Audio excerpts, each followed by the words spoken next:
Hello, my name is DC. I'll be giving you match analysis for Zambia versus Morocco women's teams in you know what? I'll just Africa Women's Africa Cup of Nations Morocco 24. Yeah, that's the title. So let's get into this one.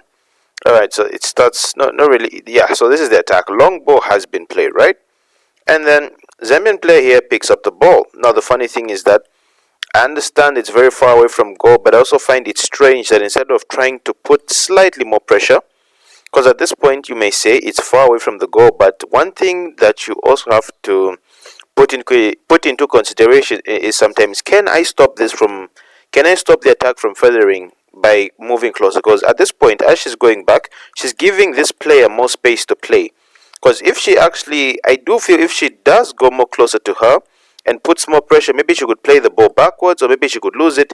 But it means that she doesn't have this space that's in front of her that we'll see later on to run into. So she plays a part by, oh sorry, also plays a part by not engaging in any way, shape, or form.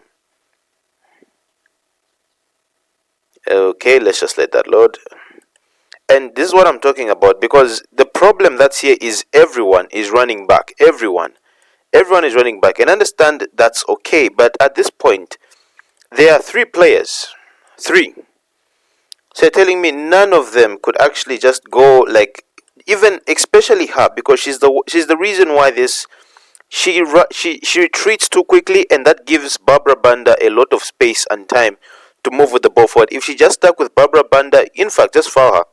Foul her, let them restart, and then you prevent this counter attack from happening in the first place. I mean, still, there, that big touch, she could have, I don't know, she could have anticipated that because at this point, there's nothing. I mean, all these players are doing is giving Barbara Banda more time and space and understand that it's very far away from the goal. But sometimes there's certain instances where you want to prevent the attack from going further. Especially when you have more than enough people to cover up for you in case of anything, that's the best time to stop it.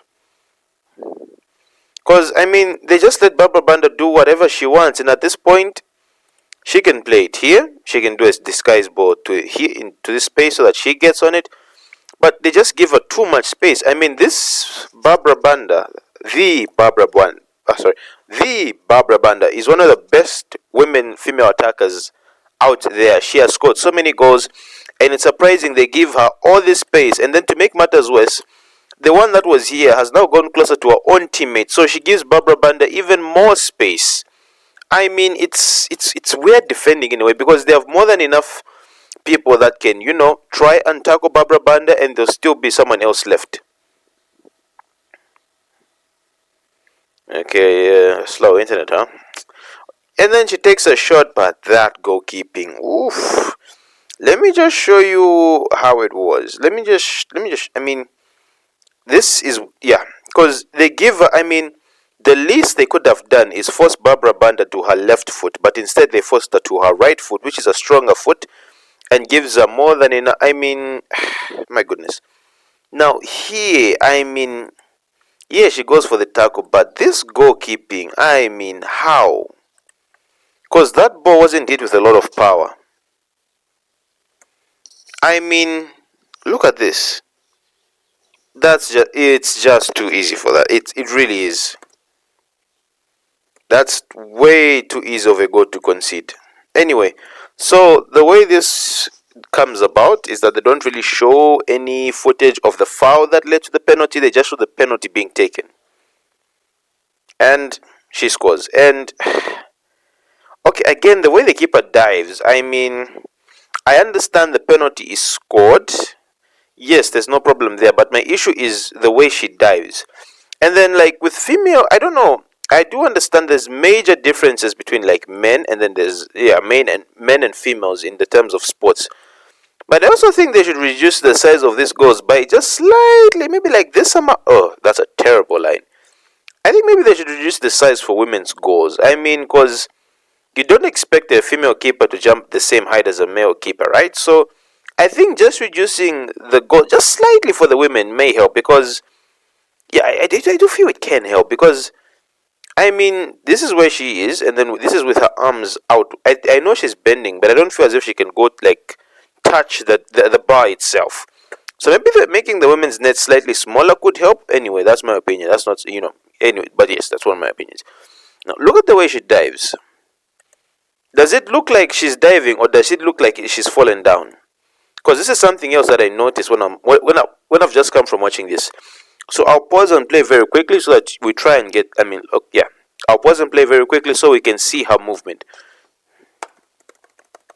I mean, I think she just throws herself to the ground, because if someone dives, you at least expect them to reach maybe somewhere here. So even if it was the ball was played, like, she would have still scored.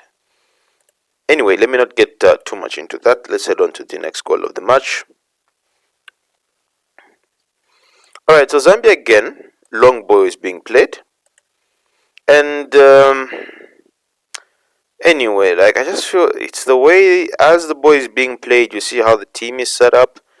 They are deeper. Yeah, but I don't feel as if there's much cover, because that's the centre back, because she was one of those that was running back when Barbara Banda scored her first goal. And the distance between the defense and the midfield is always something that you should keep in mind, because if the player is able to, battle a defender and then, like, bring the ball down, and yet the midfielder is quite far, maybe, I mean, because this is the distance between the midfielder and the defense. Yeah, this is the distance, so I think that's a bit too far. And sometimes the best route to go is straight, just long ball, she brings it down, and then once again, the same thing is done. Yes, Barbara Banda wins this duel. That we do understand. Now, I know it's loading, but now look at where it starts from. Look at the distance in between the two. They are close to each other, right? And then as we play, the distance has increased by that much.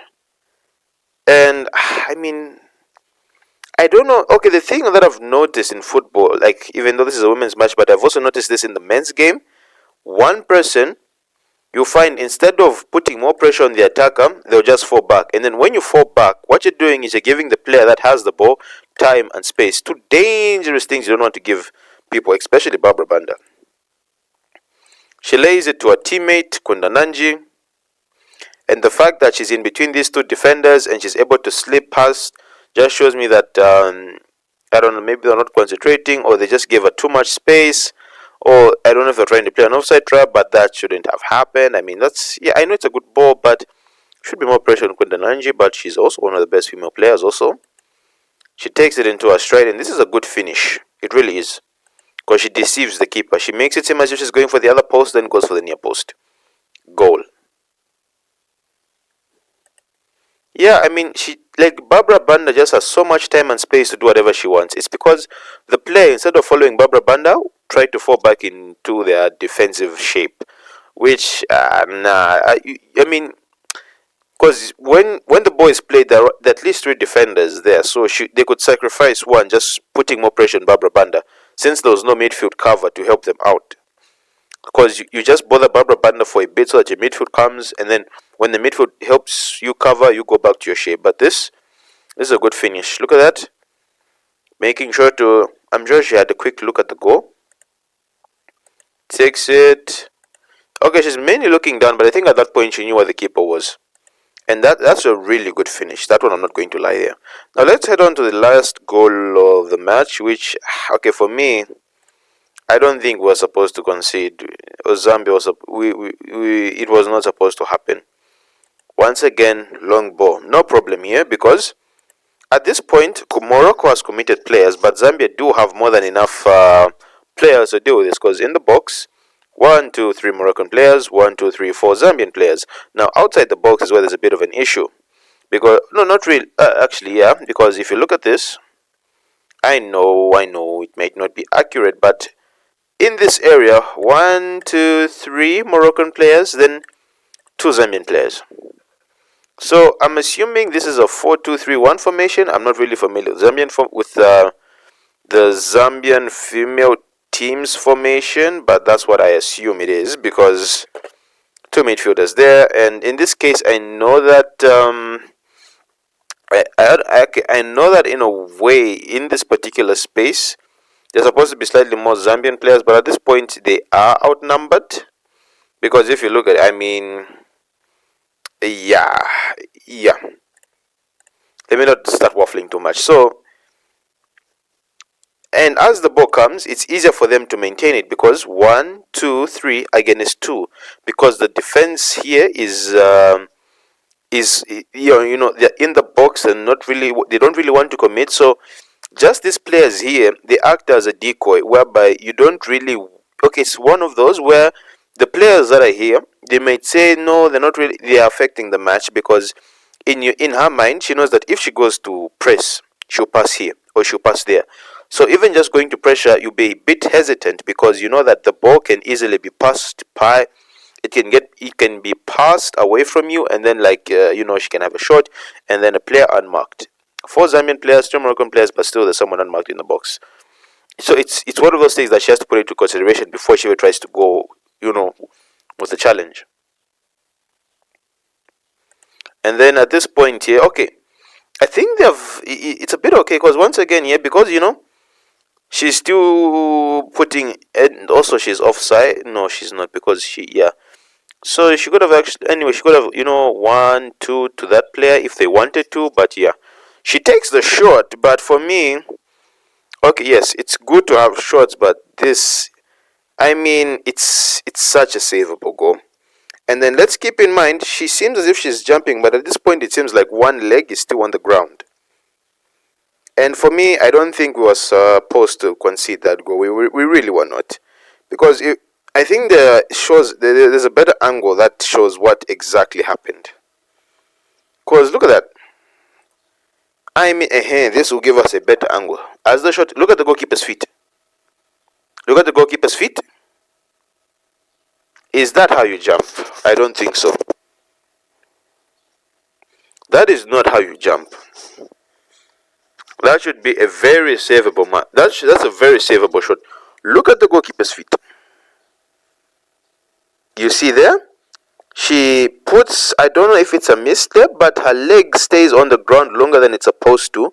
I think this is the point where she wanted to jump, but I don't know. I mean, that should be savable because it's not like it rifles past. It's like a chip, but in a way it's like a chip, but it's slow, but again it's moving fast. If you know what I'm saying, it's not like a rocket shot or just like a properly placed shot. There's time for the goalkeeper to. There's time for the goalkeeper to. How can I say this? To deal. There's time for the goal. Yes, there's time for the goalkeeper to deal with it. Let me just one more time, just to point it out. Yeah, somewhere here. I'm not a goalkeeper, but you correct me. But I just feel as if, because if we let it play through, I don't think she should be conceding that type of a goal. Otherwise, interesting match. Unfortunately, Zambia draw, but I know we should have won that. And for the women's goalkeeping, it's kind of strange if you compare the way the men goalkeepers dive for the ball compared to the women's. I also do think the size of the goalposts do have a part to play, but otherwise we'll not get into that. But yeah. Anyway, Zambia Kuchalo, don't forget to like, share, and subscribe, and I'll see you in the next match analysis.